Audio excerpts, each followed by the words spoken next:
In this lesson, we are going to go over the study guide for your test 2 over radicals. If you notice the note at the top of the study guide, it states that your test is going to consist of approximately 25 to 35 questions. There are a lot of examples on this study guide. I believe I saw there were 62 on here. The reason there are so many problems on here is so you have ample problems to try before your test so you can be the most prepared. Don't forget that your homework for these sections, section 7.1, 7.2, 7.3, 7.5, and 7.6 are all due on test day. So the first thing we're going to go over is from section 7.1 on roots and radicals. The directions say evaluate each root if possible. All they're asking when they say they ask for the square root of 121 is they're asking what number times itself gives you 121. I'm going to bring back the sheet of our perfect squares and our perfect cubes from section 7.1. So this is the chart for our perfect squares. Ignore the red writing that was from the last lesson from 7.1. And all of these numbers under the radicals, these are all of your perfect squares. So the square root of 121 is 11 because 11 times 11 is 121. Remember, for your test, I expect you to know the perfect squares for numbers 1 through 15. And then over on this side, you see the perfect cubes for 1 through 5. And a perfect cube is the number you get when you multiply a number by itself 3 times. So we just stated that the square root of 121 is 11. And then I have the negative square root of 64, which actually means the opposite of the square root of 64. So the square root of 64 is 8.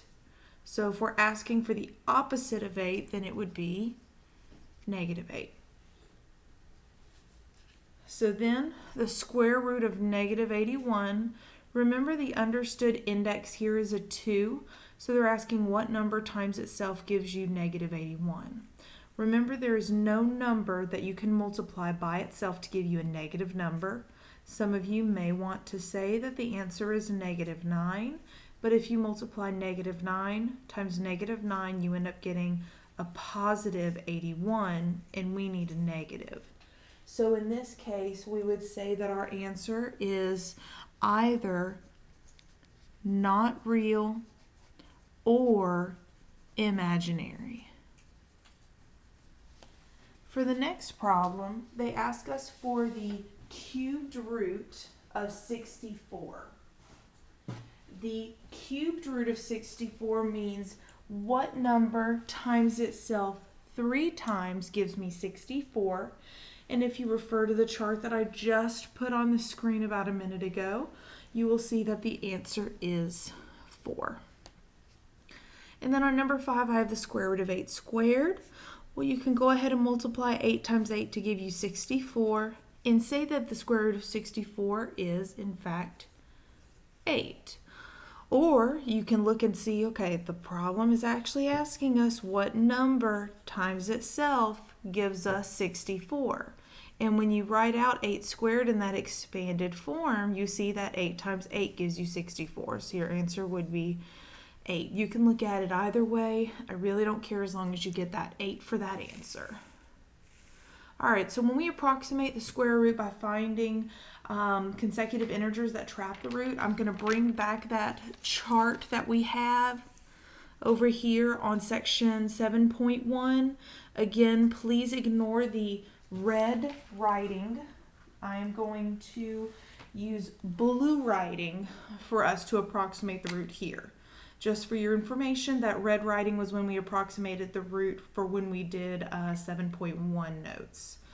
So if they ask us to approximate the root when we have the square root of 26, well, we see that 25 and 36, so 26 fits in between those two numbers. So that means that for the square root of 26, we would say the answer would be between 5 and 6. So on our answer space, we would write 5 and 6, or you could write 5 and write out the word and. Square root of 99. Square root of 99 would be right here in between 9 and 10, because the square root of 81 and the square root of 100, that 99 is in between those two. So our answer here would be 9 and 10.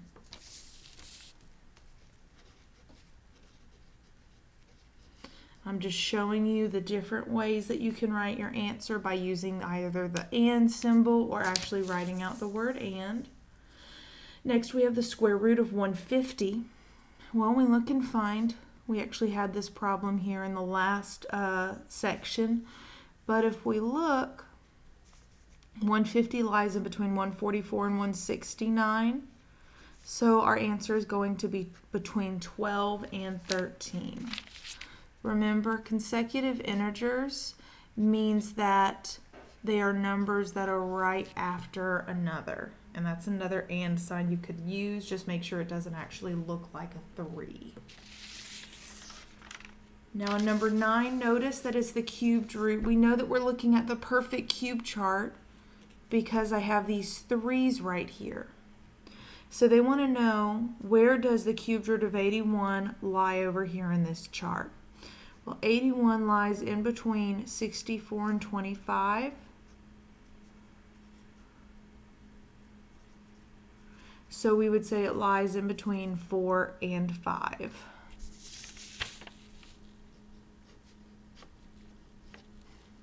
Again, I'm just showing all of the different ways that you can write out your answers.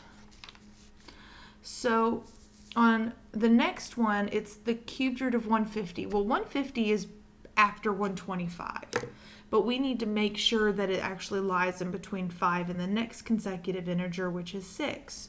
So what we'll do is we will actually multiply 6 times itself 3 times. So 6 times 6 is 36, and 36 times 6, okay? So to multiply this, 6 times 6 is 36, 6 times 3 is 18, plus 3 is 19, 20, 21. So 216. So that is the perfect cube for 6.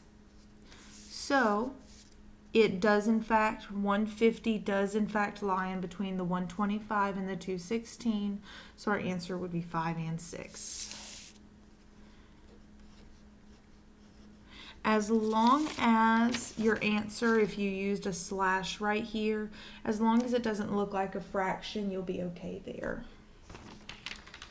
Section 7.2 is oversimplifying those radical expressions. So we are doing everything we can to pull whatever numbers possible out of the radical. So we can break this apart to be a square root of 4 and a square root of x squared. Square root of 4 is 2. Square root of x squared is x. And what that's actually asking is to break that 4 apart to be 2 times 2 and the x squared apart to be x times x. I can pull out 2 at a time, so that's how I have a 2 and an x come out. For our number 12, a squared can be written as a times a. Remember, your index is what tells you how many of a number you need to pull it out of the radical. Since we have those 2, they can be released. That concludes page 1 of the study guide. Now let's move on to page 2. On page 2, we've got the cubed root of negative 27, b to the 6th. Well, we learned in 7.1 homework, the 7.1 lesson, that whenever you take the cubed root of a negative number, your answer is always negative. And then 27 breaks down to be 9 times 3. 9 breaks down to be 3 times 3. And then we have that b to the 6th. So I can pull these 3's out, And we learned in section 7.2 lesson that we can divide our index into our exponent, and that tells us how many of that variable we'll release from the radical. So since 3 goes into 6 2 times, a b squared will be released. And since there would be no remainder when you divided that, you would be finished. Next, we can look at the cubed root of 8. R to the third, S to the 9.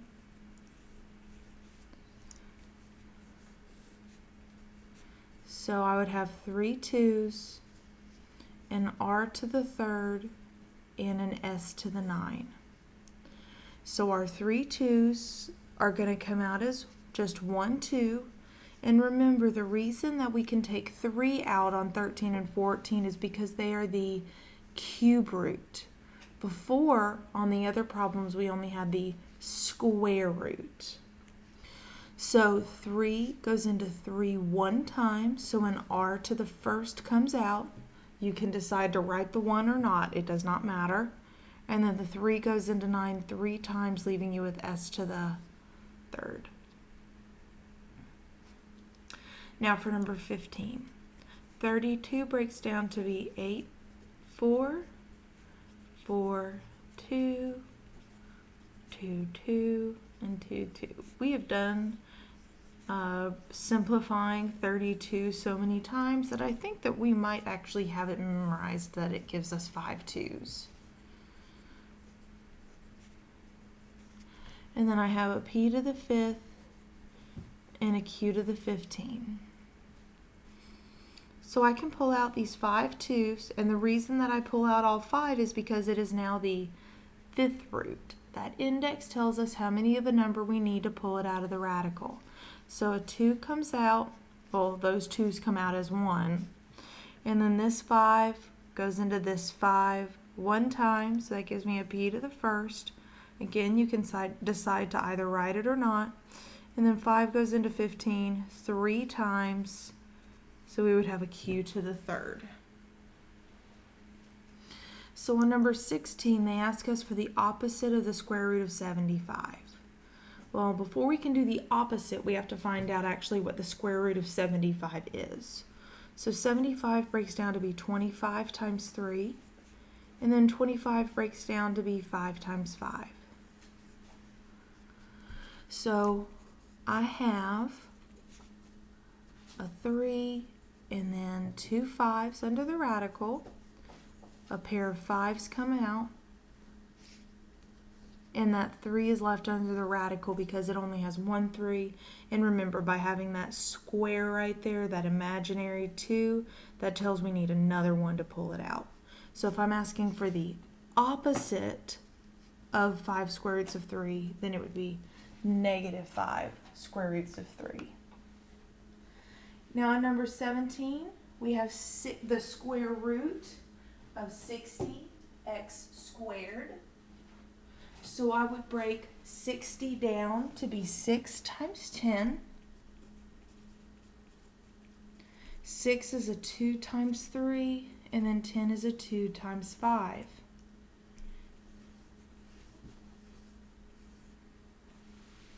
So I'm left with square root of 2 times 2 times 3 times 5. And then I also have that x squared in there. And I wrote that 2 for my index just so I could see it. Makes it a little bit easier to know what you're doing. So I can pull out a pair of 2's. And then that 3 and 5 are left under the radical. So 3 times 5 is 15. And then when I take the square root of x squared, I can divide that 2 into that exponent of 2. So 2 goes into 2 one time, so an x to the first comes out. Since there is no remainder, we are done. There are no x's that stay inside. So our final answer is 2x onto the square root of 15. The square root of 108 x to the 7th. I'm going to zoom in a little bit because I feel like it's starting to get a little blurry. So 108 can be broken down to be 2 and 54. 54 breaks down to be 9 times 6. 9 is 3 and 3. 6 is 3 and 2. So I have 2 2s and 3 3s and an x to the 7. So a pair of 2s come out and a pair of 3s come out. So I'm going to pull them out. Remember, they come out as just 1. And then that 3 that isn't circled stays under the radical because it does not have that other one to make the pair. So our index is 2. So we divide 2 into that exponent of 7. So 2 goes into 7 3 times.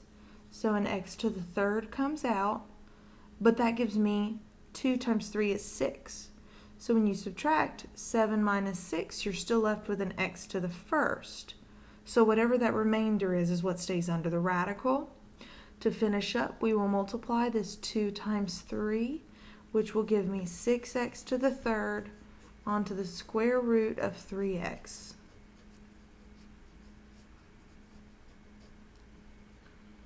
That concludes page 2 of the study guide. Now we are going to move on to the scary section of rationalizing the denominator. This is the section that normally you guys do not like to work. So the whole problem with this is that you cannot have a radical in the denominator.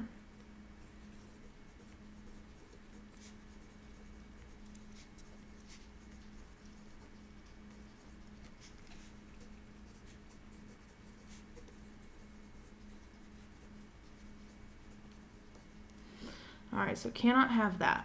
So we have a radical down here. So we have to think, what do I need to release that from the radical? That's 7. Well, in order to release a number from the radical, per the index is 2. So if I have one of the 7s, then one more 7 would give us the 2 that I need. So I'm going to multiply by the square root of 7. So when I multiply 3 times the square root of 7, we learned in section 7.3 that we are not able to multiply this 3 and 7 together because the 7 is under the radical and the 3 is not. So just how you would multiply 3 times x to get 3x, just how you would multiply 3 times x to get 3x, you would multiply 3 times square root of 7 as 3 square roots of 7. Over square root of 7 times the square root of 7 is a square root of 49. So to finish up, 3 square roots of 7 does not simplify, but you can simplify the square root of 49 just to be a 7. Remember, these two 7s cannot simplify because this 7 is under the radical. In order to simplify anything here, you would need for both of your numbers to be out of that radical. So number 20 is very similar. We have a square root of 7 in the denominator, so to get rid of that, I'm going to multiply by the square root of 7. So this time, our square root of 5 and square root of 7, they are both under the radical. So I can multiply them together. Notice the difference. In 19, this 3 was not under the radical, so we could not multiply them together. On 20, the 5 and the 7 are both under the radical, so you can multiply them. And when you multiply them, they stay under the radical. So the square root of the 7 times the square root of 7 is a square root of 49. And then I can finish up by saying the square root of 49 is 7. Again, you cannot simplify that 35 and 7 because that 35 is under the radical. If the 35 was outside of the radical, then you could simplify them. So 21, I have a square root of 5 in my denominator. So the way I can get rid of that square root of 5 in the denominator is by multiplying by that same thing. So number 21 is a good indication as to whether you understand what we're doing or not. So I've got a square root of 5 times a square root of 5, which gives me a square root of 25. That's in my denominator. Now in my numerator, this 5 is under the radical, and then I have a 3 under the radical. So those are the two numbers you multiply together. If you need to see this as a 1 in front of the square root of 15, then you can say 2 times 1 is 2, the square root of 3 times the square root of 5 is the square root of 15. If that helps you do it, that is perfectly fine, but you can only multiply numbers if they are under the radical, both of them, or if they're both outside of the radical. So the square root of 15 does not simplify because we just multiplied 3 times 5 to get 15. And since they are both prime numbers, we cannot break them apart. But the square root of 25 does give us 5. We are now finished because 5 cannot divide into 15 because that 15 is under the radical. So number 22 is where it gets a little bit tricky. We have the cubed root of 5 over y. So I'm going to break that up to be a cubed root of 5 over the cubed root of y. So before we know what we're going to multiply by, we need to see what we actually have. So if I start off with a cubed root of y, well, I only have one y. And I would ask you, how many more y's do I need to release it from the radical? Because that's the whole goal, is to get that radical out of the denominator. So I would need 2 more y's. So that means that this y times y gives me y squared. So I'm going to multiply by the cubed root of y squared. So that will give me the cubed root of 5y squared over, well, when you multiply your bases, you add your exponents. So that gives me the cubed root of y to the third, which is the cubed root of 5y squared over, well, 3 goes into 3 one time, so y to the 1 comes out, and we're finished. Don't be tempted to simplify those y's. Remember, since this y is under the radical and this one is not, you cannot simplify them. So on number 23, this one's a little bit different because it's actually a little bit easier. On number 23, we can go ahead and break these apart to be a cubed root of a to the 7 over a cubed root of b to the 6th. Well, we actually don't have to multiply anything in this case because 3 goes into 6 2 times evenly, so b squared comes out. And then 3 goes into 7 2 times evenly, and an a stays on the inside. So we didn't have to multiply by anything in this problem because the radical was easily removed.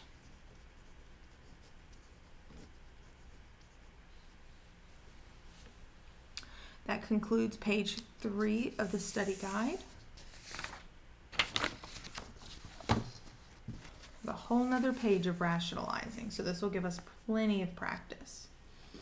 So I've got the square root of 3 over 7. So I'm going to break that up to be the square root of 3 over the square root of 7.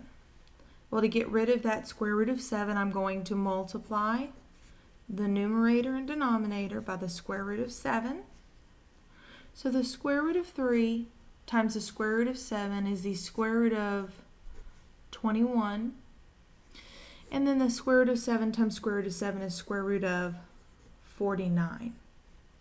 I can finish this by taking the square root of 49, which is 7.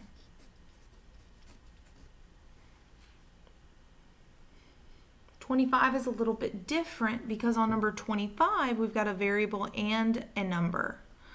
So we need to think about what we need. I've got 1 5, so I need 1 more. I have 1b, so I need 1 more. So I'm going to multiply by the square root of 5b to my numerator and denominator. So that gives me the square root of 50ab, and make sure, guys, that your radical extends all the way over every letter and number. And then over the square root of 25b squared. Well, 50 by our tree breaks down to be 5 and 10, and then 5 and 2. So I'm going to see if you guys can keep track with me without actually writing everything under the radical. So we have these two 5s that I'm going to pull out of the radical, and then this 2 is going to stay under the radical. So again, those pair of 5s come out as 1, and then that 2 has to stay under the radical because it does not have another 2 to release it. Then the square root of 25b squared will be 5b. Cool part about this problem is that now we see we can simplify something because those 5s will simplify. So that gives me the square root of the square root of 2ab over b.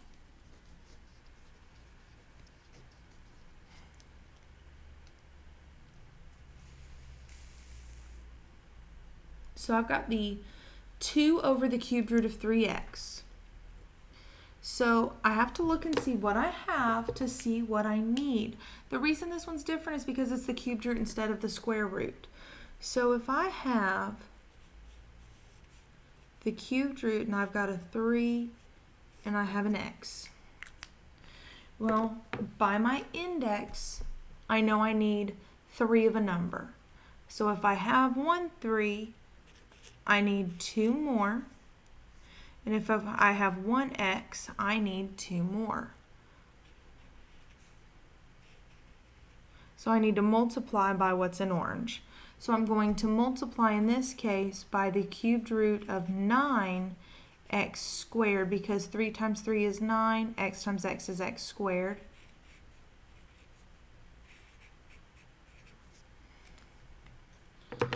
Erase this equal sign and actually put a multiplication symbol.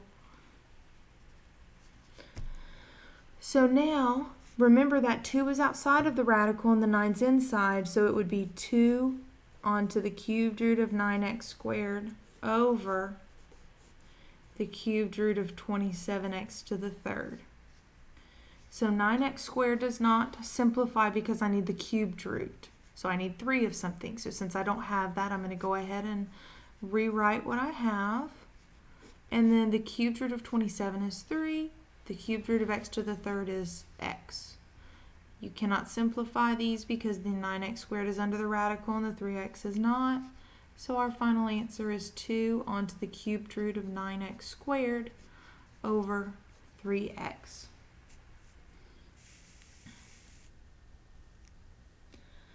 So now moving on to number 27, I have the cubed root of x squared over the cubed root of y squared. Again, we need to see what we have to determine what we need. So I have 5 y's. Well, I can pull 3 out at a time, so that set of y's will come out. But I have 2 more that can't be released because they need 1 more to get that third. So I'm going to multiply my numerator and denominator by the cubed root of y. So that's going to give me the cubed root of x squared y. Remember, you want your variables to be in alphabetical order. And then the cubed root of y to the 6th in the denominator. Because this y is understood to have an exponent of 1. So when you multiply your bases, you add your exponents. So 5 plus 1 give us 6. Okay, so now I've got my cubed root of x squared y over 3 goes into 6 2 times. So that, don't know why I wrote that. Sorry, guys. The cubed 3 goes into 6 2 times, so a y squared is released from the radical.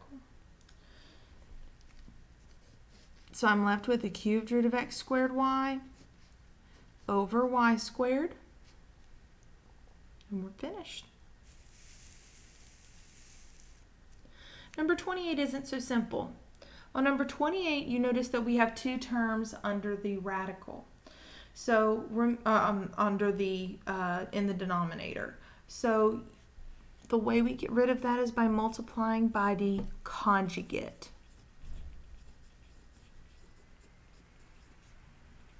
That's how you spell conjugate.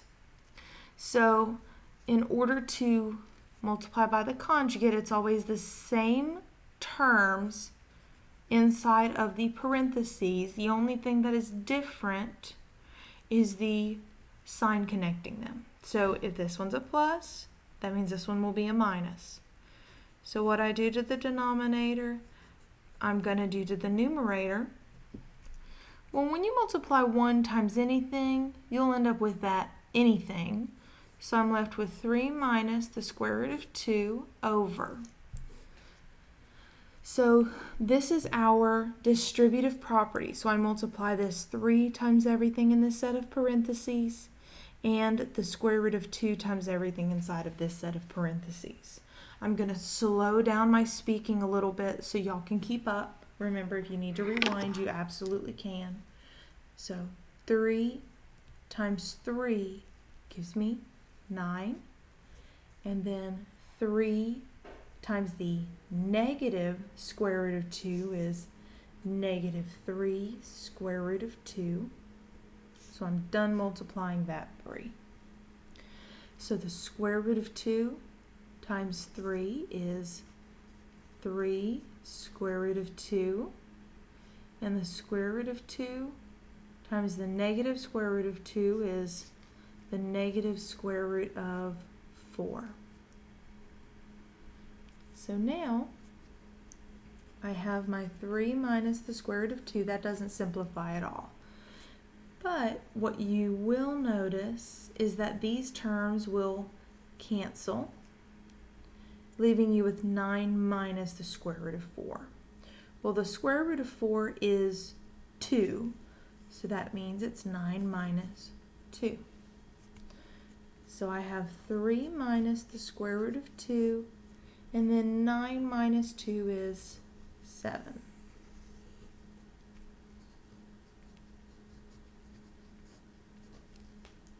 And we are finished. Remember, the whole goal when rationalizing the denominator is to get that radical out of the denominator. We are finished now with page 4 of the study guide, and we have one more problem for rationalizing the denominator, and that is 8 divided by 3 minus the square root of 5. So I'm going to multiply by the conjugate, and if you remember about conjugates, they have the same exact terms, so I'm going to have that 3 and the square root of 5, but they have the different signs that connect them. So if this was a subtraction, that means this one will be a addition sign. And what you do to the denominator, you do to the numerator. So I'm going to distribute this 8 to give me 24 plus 8 onto the square root of 5. Remember, you cannot multiply the 8 times the 5 to get 40 because the 8 is not under the radical and the 5 is, over.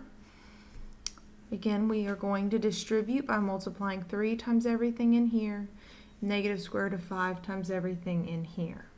So 3 times 3 is 9. 3 times the square root of 5 is 3 square root of 5. Negative square root of 5 times 3 is negative 3 square root of 5. Negative square root of 5 times the square root of 5 is negative square root of 25. Now I have my 24 plus 8 square roots of 5 over. Anytime you multiply by conjugates, you will find that the middle terms will cancel, and you're left with 9 minus the square root of 25. Well, the square root of 25 is 5, so that's 9 minus 5. So I'm left with 24 plus 8 onto the square root of 5 over 4. So remember, we can break these two terms apart to be over the same denominator. If you're not quite sure what I'm talking about and the rest of the problem does not clear this up for you, you can always look back at the Rationalizing the Denominator lesson, and that will clarify it for you. So I have 24 over 4 plus 8 square roots of 5 over 4. So again, we're going to split this up to be over that same denominator. So 4 goes into 24 6 times, 4 goes into 8 2 times, which is going to leave me with 6 plus 2 onto the square root of 5. Our radical is now out of the denominator. So I have 6 plus 2 onto the square root of 5. I'm going to go ahead and apologize for the kitty meows. Okay, so now we're going to move on to section 7.3, which is operations on radicals. The directions say to add or subtract as indicated and assume that all variables represent positive real numbers. Simplify when necessary. So remember, in order to combine these terms, you have to have like terms, which means that you have to have the same number under the radical, which is called the radicand, and they have to have the same index. In this class, you will never have any problems that are going to give you a different index, but your radicands could be different. So this is just like saying I have 7x plus 4x. Same concept when combining them together. So 7x plus 4x is 11x. So for this problem, our answer would be 11 onto the square root of 10. Now for number 31, this problem is very commonly missed on the exam. There's an understood 1 in front of that square root of y. So I would do 8 minus 1, which is 7, and then the square root of y. 7 square roots of y. If you have to physically see that 1, write it in there. There's no problem with that. On number 32, we're actually going to have to simplify those radicals before we can do anything, because notice we cannot combine them because they are different radicands. So 54 is 9 times 6, and 9 is 3 times 3, 6 is 3 times 2, and then 24 is 6 times 4, 6 is 2 and 3, 4 is 2 and 2. So again, I'm going to do this without writing it completely out. These sets of 3's can come out, leaving me with 3 times 2 under the radical. So that leaves me with 3 onto the square root of 6, because these 3's come out as 1, 3, and 3 times 2 is 6, minus these 2's can release from the radical, and then I'm left with this 2 and 3 under the radical. So the 2's will come out as just 1, 2, and 2 times 3 gives us that 6 under the radical.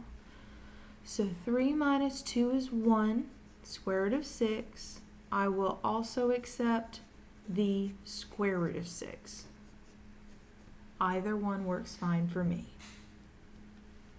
Now for number 33, 20 breaks down to be 4 times 5. 4 breaks down to be 2 times 2. 45 breaks down to be 9 times 5. And then 9 breaks down to be a 3 times 3. And then 125 breaks down to be 5 times 25. And then 25 breaks down to be 5 times 5. So for this 20, this pair of 2's come out of the radical, and this 5 stays under the radical. So I have 2 onto the square root of 5. Then for the 45, these 3's come out of the radical, and the 5 stays in. And then for the square root of 125, these 5's come out of the radical. Oops. And this 5 is left under the radical. But this one is a little bit different because there was a 2 in front of that square root of 125. So we have to bring that down and multiply it by the 5 that came out of the radical. So to rewrite this, I would have 2 square root of 5 minus 3 square root of 5 plus 2 times 5 gives me 10 square root of 5. So 2 minus 3 is negative 1 square root of 5. Bring down your plus 10 square roots of 5. And then negative 1 plus 10 would be 9 onto the square root of 5. That concludes page 5 of the study guide.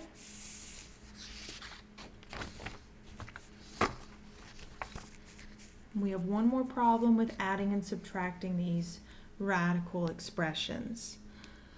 So we break this 16 down to be 4 times 4, 2 times 2, and 2 times 2.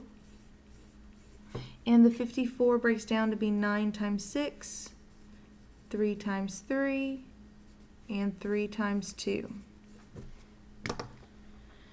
So notice that we have this 2 in front of the cubed root sign, and then we need 3 of a number to release it due to that 3 in our index. So I can take out these 3 2's.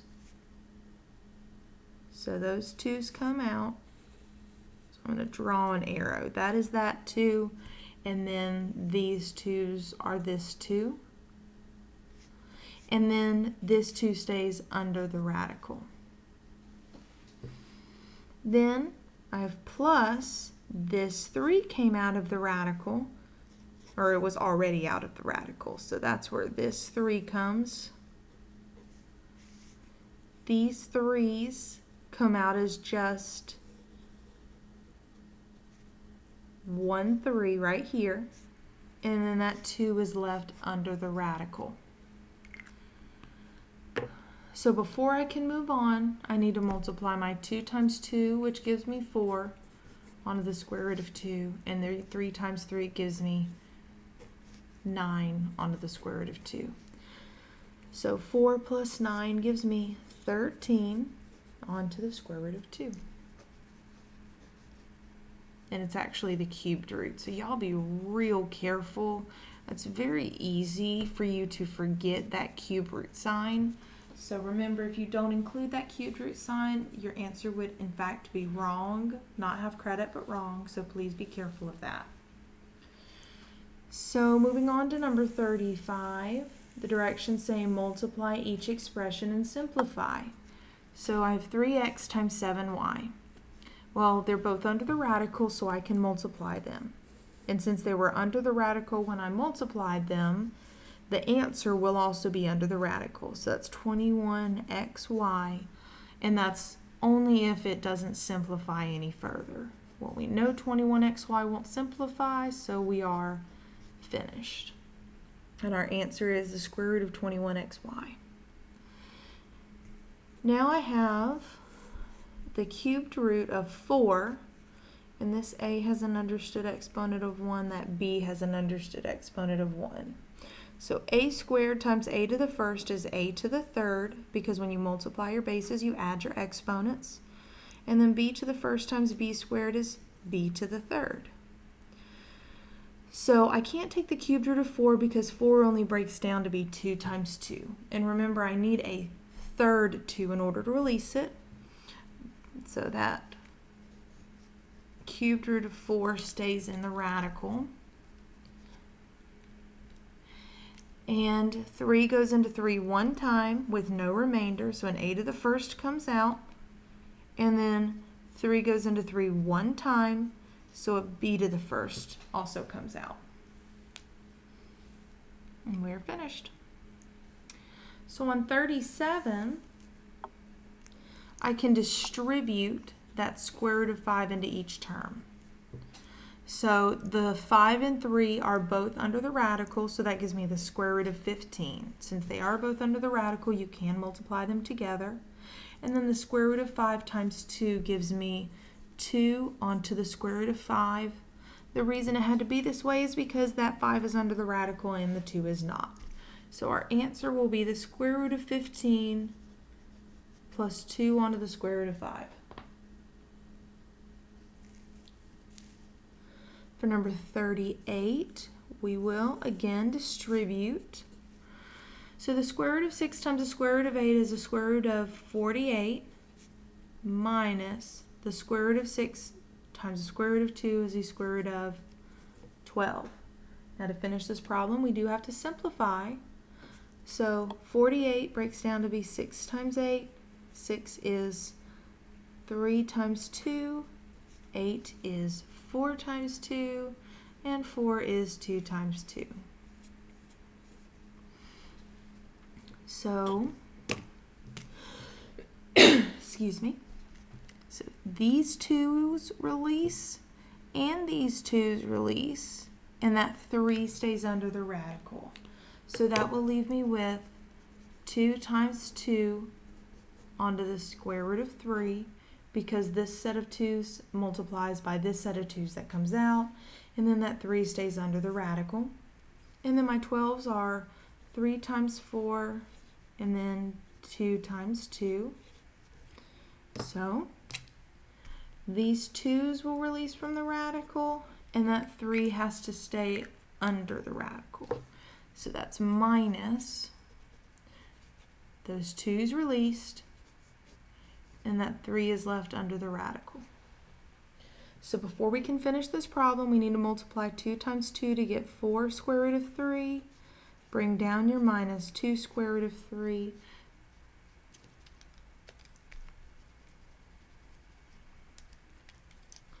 So your answer is 4 minus 2 is 2 square root of 3.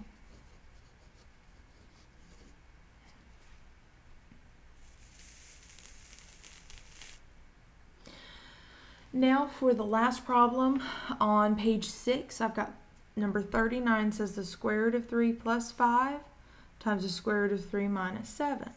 So I'm going to multiply the square root of 3 times everything in this set of parentheses, and then 5 times everything in this set of parentheses. So the square root of 3 times the square root of 3 is the square root of 9. The square root of 3 times negative 7 is negative 7 square root of 3. Then 5 times the square root of 3 is 5 square root of 3. 5 times negative 7 is negative 35. So I can now combine my terms in the middle. Negative 7 plus 5 is negative 2 onto the square root of 3. Square root of 9 is 3, so I'm going to bring that down as a 3. And then I'm going to bring down my minus 35. Now we see that we have some like terms. 3 minus 35 is negative 32, and that's minus 2 square roots of 3.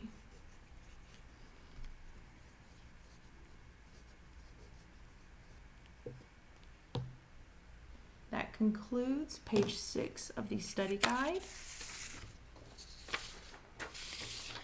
Now we're going to move on to rational exponents, which is in section 7.5. So remember, we translate these rational exponents by having base to the power over root, and then translating it to the root is your index, your base, and then your power is your exponent to your base. So to translate 100 to the 1/2, I would write it as the square root of 100 to the first power, which is simply 10. Then on number 41, notice that the negative is not included with this 1/2. Had it been included, there would have been parentheses surrounding it, but there's not, so the negative does not get to go onto the radical. So I have the square root of 100 to the first power. So the square root of 100 is 10. So if I'm asking for the opposite of 10, then it would be -10. To translate 42, I would have base to the power over root. So my root is 2, my base is 25, and my power is 3. So the square root of 25 is 5. And then remember, we pull this 3 out of the radical. And so 5 to the third power, meaning 5 times 5 times 5 is 125. If you do not remember how to work that type of problem, I recommend going back to lesson 7.5 on rational exponents. For number 16, or I'm sorry, for number 43, I've got 16 to the 3/2. So that's 16, the base to the power over root. So my root is 2, and then I have 16 to the third power. So the square root of 16 is 4, and then I pull my 3 out with the 4. So 4 to the third power is 64.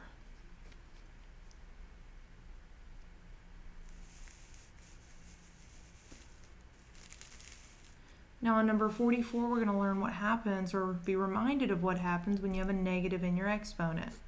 Remember, when you have a negative in your exponent, you always move it down into the other side, which is the denominator in this case. So I have my 16 to the 3/2 of my denominator and an understood 1 in my numerator.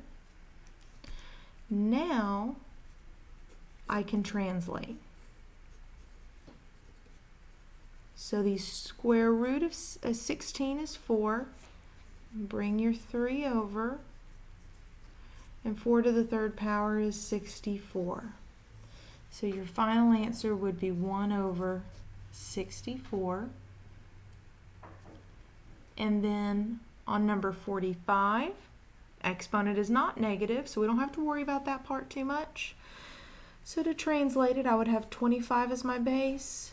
My power is 3, and my root is 2. So the square root of 25 is 5. And then I pull that 3 out, and 5 to the third power is 125. This problem looks familiar. You'll notice it's the same exact problem as number 42. So now on number 46, it's 125 to the -2/3. It seems to be a little more focused in the center, so got 125 to the -2/3. So I'm going to pull this 125 to the -2/3 down to the denominator so I can get a positive exponent.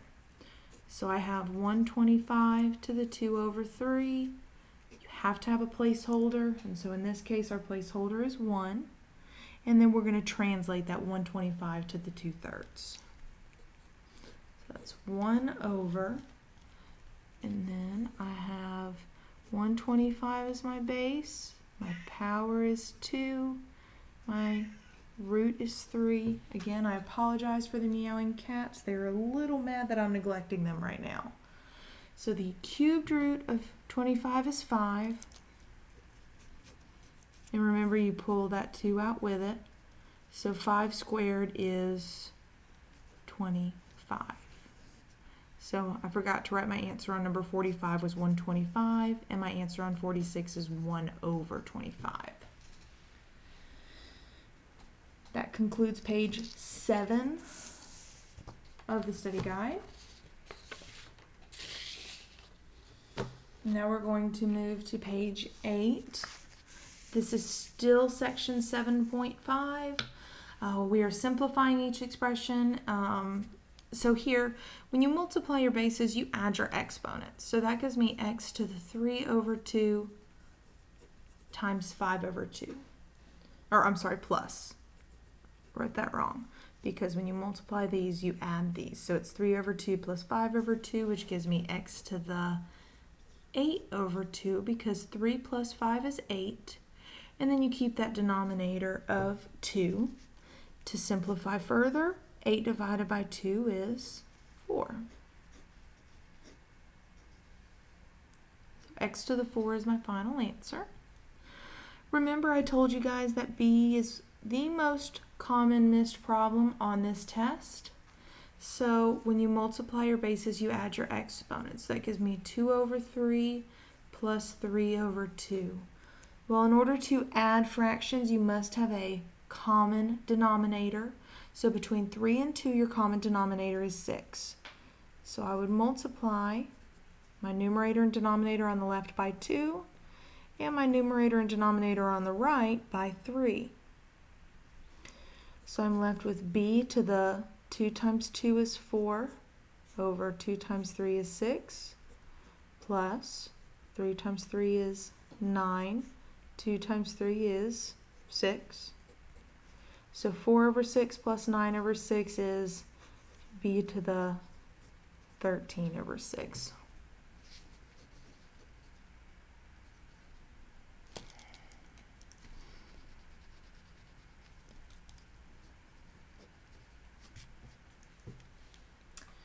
Now number 49, instead of multiplying our bases, you'll see that we are now dividing them. So when you divide your bases, you subtract your exponents. So that gives me r to the 8 over 5 minus 3 over 5, which gives me r to the 5 over 5, which is simply r to the first, or I will accept r. Either answer would be correct. And then when you raise a power to a power, like on number 50, you will multiply those exponents.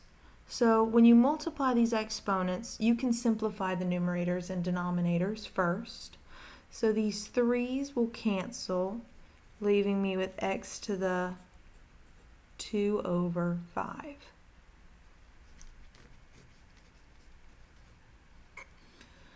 Okay, number 51 is very, very tricky. So we're going to distribute that 1/3 into every exponent inside of that parentheses. Remember that 27 has an understood exponent of 1. It's very easy to forget that. Another very common mistake on the exam. So I'm going to have 27 to the 1/3 y to the 3 over 1 times 1 over 3. Remember I put that 3 over 1 since I'm multiplying it by 1 over 3 so I can see where my numerator and denominator are. Then I have z to the negative 6 over 1 times 1 over 3, so negative 6 times 1 over 3, over x to the negative 3 over 1 times 1 over 3. Remember, I do not recommend you move your negative exponents until after you have multiplied by that 1/3. So if you were to have had a negative 1/3, then that would have ended up messing up everything you just did. So I recommend saving that to the very end. So now I can translate my 27 to the 1/3 to be the cubed root of 27 to the first. And then these 3's will cancel, leaving me with just a y.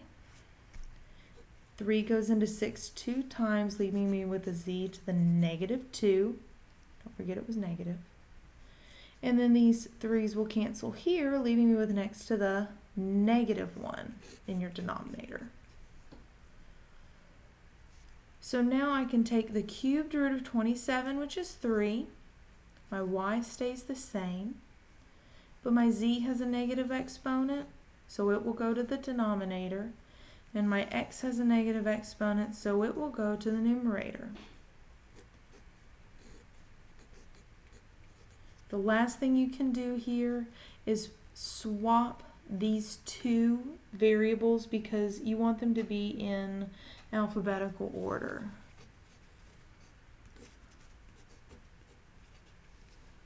So that will be your final answer.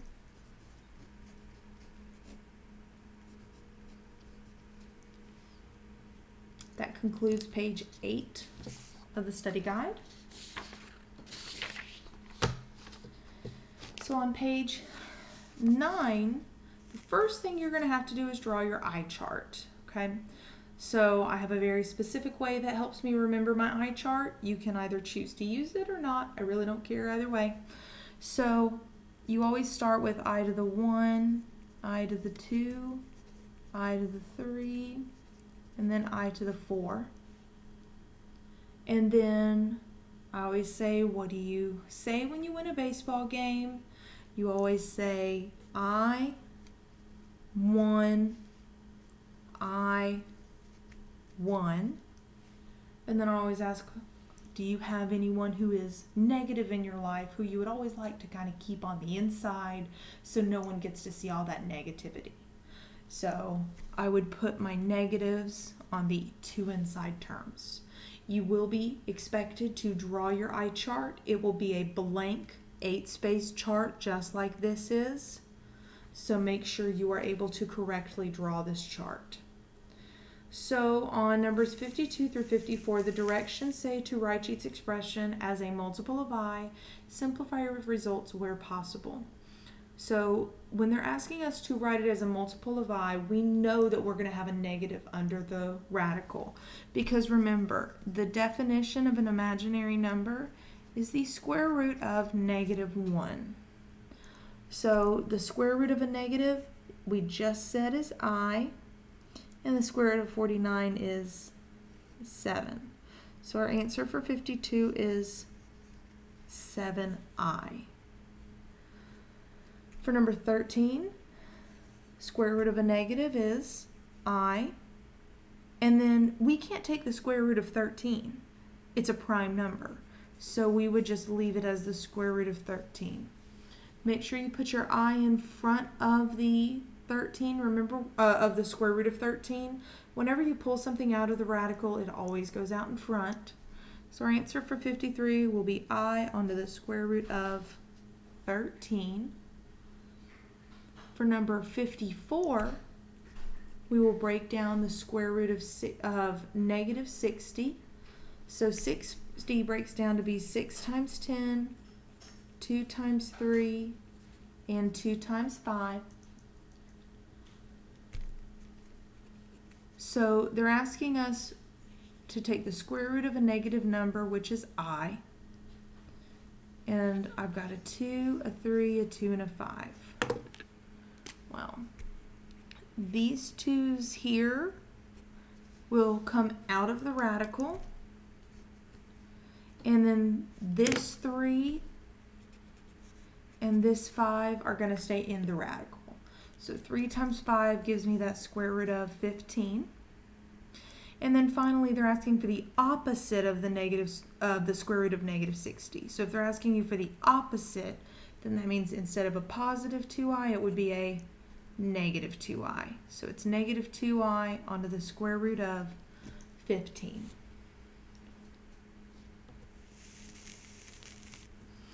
Okay, we're going to now work on adding and subtracting these imaginary numbers.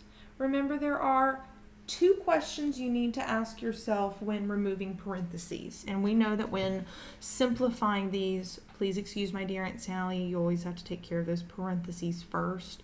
So we need to find out if they're actually doing anything or not. So the 2 questions are, 1, can we combine these 2 terms? The answer is no, because they are not like terms.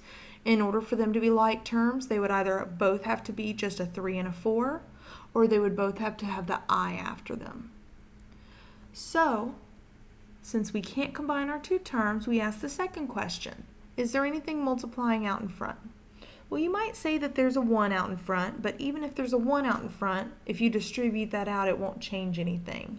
So we're just going to be left with 3 plus 4i. We have deemed that those parentheses mean nothing. So now, can I combine these 2 terms? The answer is no, they are not like terms. Is there anything multiplying out in front other than that 1? No. So I can pull out my 7 and my -3i. So now we just combine our like terms. 3 plus 7 is 10. 4i minus 3i is 1i, or you could put 10 plus I. So remember, standard form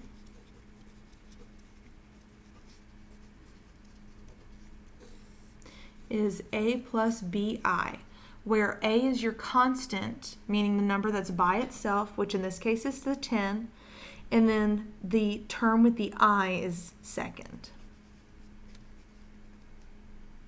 So now on number 56, ask the same two questions. Can I combine these two terms? No. Is there anything multiplying out in front other than that 1? No. So we can release it from the parentheses. So for the second set of parentheses, can I combine these two terms? No. Is there anything multiplying out in front? The answer is yes. There is that understood 1 there, but it's not a positive 1 like it would have been up here. It's a negative 1. So that will actually change the sign of everything inside of that set of parentheses. So we have to distribute. So negative 1 times 7 is negative 7. Negative 1 times negative 3i is positive 3i. Now we can combine those like terms. So 3 minus 7 is negative 4. 5i plus 3i is 8i. So our answer will be negative 4 plus 8i. Remember, always check and make sure it's in that standard form. So for number 57, can I combine these two terms? The answer is no. Is there anything multiplying out in front? The answer is no, other than that 1. So I can pull out the 3 plus I. So now we look at the 4 plus 5i. Can I combine these two terms? No, but there is a negative 1 that is multiplying.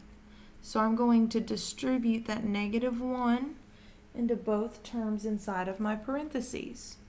So negative 1 times 4 is negative 4. Negative 1 times 5i is negative 5i. And then I'm going to bring that plus 7 down. So now I can combine my like terms. 3 minus 4 is negative 1. 1i minus 5i is negative 4i. And then I'm going to bring down my 7. But I still have like terms there. I have that negative 1 and that positive 7. So negative 1 plus 7 is 6. And then I'm going to bring over my minus 4i. So that is the conclusion of page 9 on the study guide. So we're almost done. We just have one more page to go through. Now we're going to work on multiplying these imaginary numbers. So this on number 58 is the distributive property, where we will multiply our 4 times each term in that second set of parentheses and our 2i times each term in our second set of parentheses. So I have 4 times 6 is 24. 4 times I is 4i. And then 2i times 6 is 12i. And then 2i times I is 2i squared. Now I can combine my like terms to give me 24 plus 4i plus 12i is 16i. And then plus 2. And remember, on your eye chart, if you look back at, if you look back at page 10 on the study guide, you will see that I squared actually translates to be a negative 1. So that gives me 24 plus 16i minus 1, because 2 times negative 1 is, negative 2. And then we can combine our like terms. So 24 minus 2 is 22, and then bring over your plus 16i.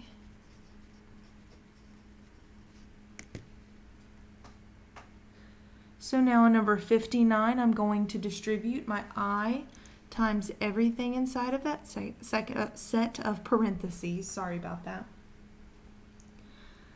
So I'm going to multiply I times 2I to get 2I squared, and then I times 3 to get 3I. So now I will put in -1 for my I squared. And then 2 times -1 is -2. Bring down your 3I.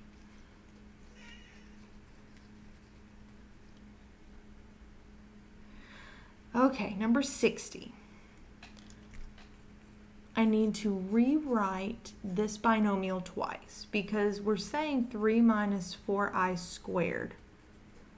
So when I have 3 minus 4I squared, that actually means 3 minus 4I times 3 minus 4I. So I'm going to multiply these two together just like we did on number 58. So 3 times 3 is 9. 3 times -4I is -12I. -4I times 3 is -12I. And then -4I times -4I is positive 16I squared. So I can combine my like terms, and I'm going to pull that 9 down. -12I minus 12I is -24I, and then 16I squared. Well, that's 16 times -1, which would give me 9 minus 24I minus 16, because 16 times -1 is -16. So 9 minus 16 is going to give us a -7, and then bring over your minus 24I.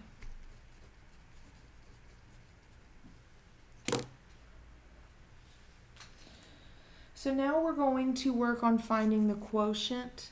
This is going to be a lot like how we rationalize the denominator. And the reason this is like rationalizing the denominator is because an I, you can also say, is the definition of a square root of a -1. I don't think y'all can see that. Let me move it over. So if I means the square root of -1, well then technically I have a square root down here in the denominator, so we can't have that. So we always multiply by the conjugate. I'm not going to go into detail about conjugates of imaginary numbers in this because this should just be a review.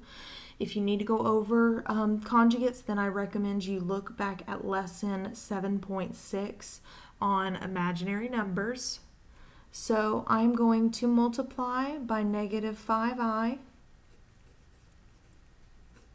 So when I distribute that -5I into both of those terms, that gives me -25I plus, because a negative times a negative is a positive, 15 times 5 is 75, and I times I is I squared. Then 5I times -5I is -25I squared. So now I can start simplifying a couple of different things. So I have -25I plus 75 times -1 over -25 times -1. So I would then have -75, because remember your number without the I goes before the number with the I, over 25.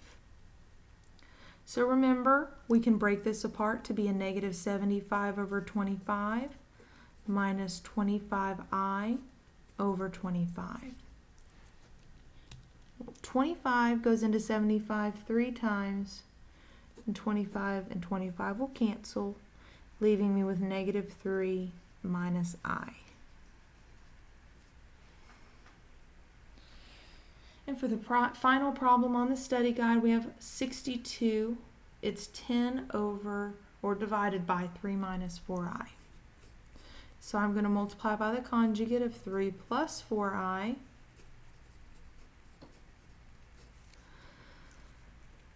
Ten times 3 is 30. 10 times 4i is 40i over 3 times 3 is 9. 3 times 4i is 12i. Negative 4i times 3 is negative 12i. Negative 4i times 4i is negative 16i squared. So remember, whenever you multiply conjugates, that middle term will always cancel. So we're left with 30 plus 40i over 9 minus 16 times negative 1. So I have 30 plus 40i over 9, and then negative 16 times negative 1 is positive 16. So we would combine those together to get a 25. So the last step would be to break those two numerators up over that denominator. That's 30 over 25 minus 40i over 25, which 5 goes into 36 times, 5 goes into 25 5 times, and then 5 goes into 25 5 times, and 5 goes into 40 8 times. So I'll accept two different answers here. You could either have the answer of 6 over 5 minus 8i over 5, or you could have 6 minus 8i over 5. I'm going to write the simpler one, which is 6 minus 8i over 5. But again, either one of these would work. I would like to remind you, with this reminder here, don't forget to review problem numbers 77 through 84 on page 613 to review your bonus problems. Remember, these are bonus problems on this test. However, when you get to the final exam, these will actually count against you if you do not know how to do them. So please make sure that you get the bonus points now so it'll improve your grade. I hope this study guide has helped you out. I wish you the best of luck on your test.